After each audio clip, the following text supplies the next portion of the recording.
ఏలూరు జిల్లా ప్రముఖ పుణ్యక్షేత్రం ద్వారకా తిరుమల చిన్న వెంకన్న ఆలయం భక్తులతో కిటకిటలాడింది. స్వామివారికి ప్రీతికరమైన రోజు శనివారం కావడంతో ఆలయానికి పెద్ద ఎత్తున భక్తులు విచ్చేశారు. శ్రీవారి వైకుంఠం క్యూ కాంప్లెక్స్ లోని 5 కంపార్ట్మెంట్లు భక్తులతో నిండిపోయాయి.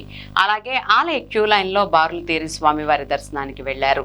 శ్రీవారి దర్శనానికి 2 గంటల సమయం పట్టింది. భక్తులు ముందుగా కేశఖండంసాల వద్ద తమ మొక్కుబడులు తీర్చుకుని అనంతరం స్వామిని దర్శించి ప్రత్యేక పూజలు నిర్వహించారు. అలాగే స్వామివారి నిత్య కళ్యాణంలో 100 జంటలు పాల్గొని కళ్యాణాన్ని తిలకించారు.